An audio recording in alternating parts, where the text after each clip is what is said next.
Started soon. Just some real quick for awareness. The plow behind me, Anthony Sledwards, is our newly named plow this year for the Twin Cities Metro. On this side, Barbie's Dream Plow, that was one of the winning names last year, so you do see that we keep our names on the plows each year. And then on this side, we have an employee-led name. It's WACTA, which means watch out. So we've got 4 of those types of plows statewide. So without further ado, I'll get this started with our Commissioner, Nancy Daubenberger.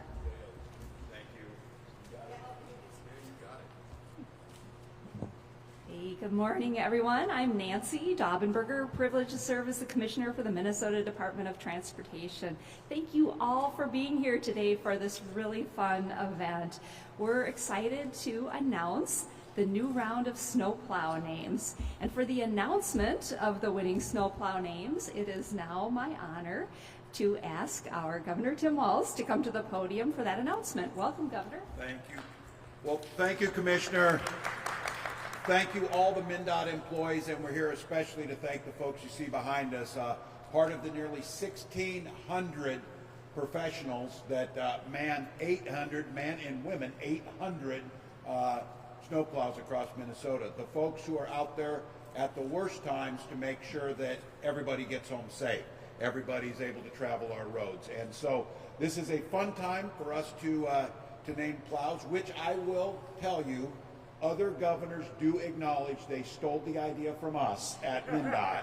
They all do it now, but they even will acknowledge it started here. It's a great opportunity. I want to thank the folks at MnDOT to engage the public, to not take for granted something that's easy to take for granted. True professionals who do incredible work on massive numbers of roads, as I said again, at very challenging times, 12-hour shifts covering 200 miles in these 800 plows. To keep our roads, and I think anybody who's lived or traveled anywhere else, one thing we're known for is our roads are clean immediately afterwards. And I appreciate this. I asked this group here, so it looks like the snow's going to miss us. They're disappointed because they get out there and take care of it. They want to do this work. And I also followed up and asked, I said, how realistic is the simulator at the state fair where I'm taking off a few mirrors or whatever? And they said much harder in real life. So, but we're excited about this. Minnesotans, thank you for the numbers, the tens of thousands of folks who participated in the names. And I'm always thrilled that Minnesotans are this clever. So you see sitting behind me, last year over here was Barbie's Dream Plow. It was Brat Summer and Brat Winter last year. The new one behind us here for the Metro Plow, Anthony Sledwards, which is just so great. I hope that reaches the right people to know how great that one is.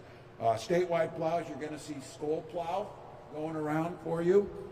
Don't You Snow, beautiful. Plowabunga, and You're Welcome, which I think is the most appropriate on so many levels. And so that is a huge thank you to the folks that do this work, the folks who are true professionals that we count on to be able to do that. You see the names listed here. Minnesotans know, and you're going to hear, I'll turn it back to the Commissioner for a couple of safety notices while we're here, and then we'll be glad to take some questions. But it goes without saying, give wide berth to these folks. Let them do their work. Don't follow too close. Don't pass them where you can't. They are doing the work to make sure we all get home safely.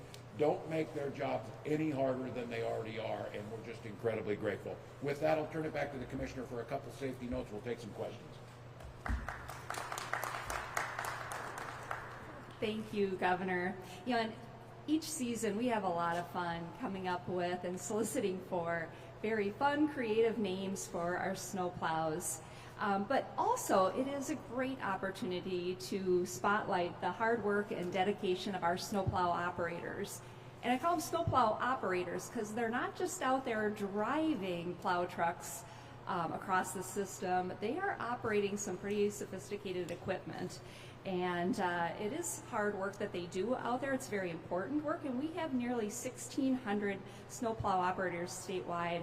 They're out there clearing the roadways during winter storms, and they deserve, as drivers, our full attention so that we can help keep them safe and they can help keep us safe, as our governor mentioned. So please, again, slow down. Stay back at least 10 car lengths when you see a snowplow out there doing their work.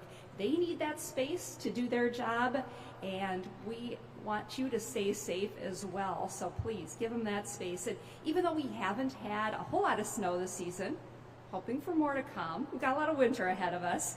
There have been nearly 40 snow plows who've already been hit by other vehicles out there while they're working. And of course, even one hit is too many. So with more snow coming later this week, we don't want that number to increase. So please help us all stay safe out there. Thank you again, and we stand for questions. Did you mean 40 snowplows this season, this winter season? Or That is correct. That is this season. is that more or less than usual? Do you know? So that's less. I Less can than give you some numbers. Okay. Typically, we've had less snow, so it's averaging about 100 each season. Oh, In okay. the last 2 seasons, without as much snow, we haven't had as much. Wow. Do we know how many other states are doing this now, roughly? I know there have been some. Anyone who has snow plows. Yes. I hear it. I would assume that Hawaii's not doing it, but a lot of snowplows or states have done it. DOTs, counties, cities. We've also been asked to help name other or how we did our contests, because there have been like manhole covers, sewer systems. Different people have thought of different ways to name things since we got this started. And we borrowed it, just for your awareness, from Scotland. Scotland was naming their snowplows for many years before we started our contest 5 years ago. So this is our 5th contest. Governor, do you have a favorite of these? We don't pick favorites amongst our. So. Thank you. Spoken like a true politician there.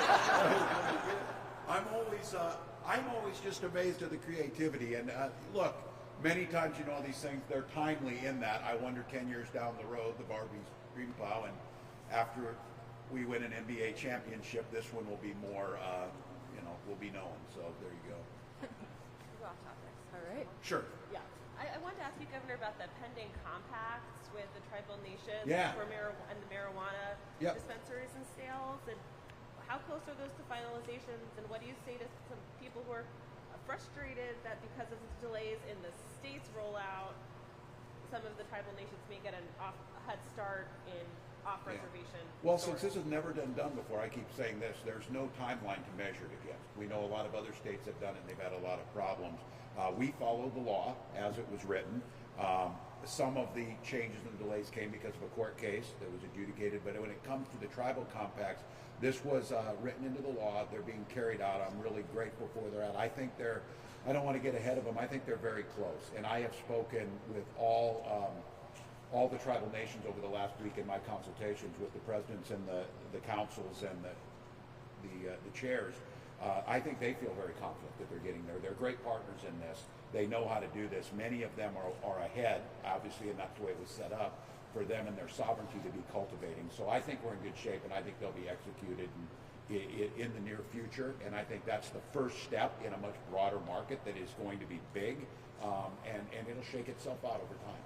And on the broader state market, retail market, the state's licensing, do you have a target or goal for when dispensary doors might be open? Yeah, I don't want to put them in there. I think we're still on target. We always said that we would sometime come online sometime in 2025. I think they're trying to do that. I think these compacts getting tied up where we'll see off tribal land dispensaries open lets us get out there. And again, we have to follow what the courts say on some of this. But I think they're in a good spot. I feel confident with them. And I think these tribal compacts, we spent a lot of effort in Minnesota on working with our sovereign nations on every single thing. I think there's a lot of trust, there's a lot of understanding, and that's why we're hammering these out. And I think this will be a good model going forward for what these dispensaries will look like. I Great. have one other on cell One more? phones. Yeah. Okay. There's a bill's back on cell phone bans in schools, and they want to ban fully cell phones for K to 8, and then ban it during classroom Yeah. time for high school. Is that something you would sign? Yeah, I want to see where it comes out, but I say this as a parent of a public school student or whatever, and as a former teacher, I do think just on anything you've got to have some parameters around it, see how it's thoughtful. I think students need to communicate. We're certainly not telling them they can't do that, but I think listening to teachers, listening to parents, and listening to students, that there probably is something they can do in there that I think makes sense to make sure the learning environment is there, but students still have their right to communicate. It's just a fact of daily life on this. But yeah, I think that's one of those that I'm kind of looking forward to, that I think they'll move something. All right. Great. Thank you all for coming out. We really appreciate it.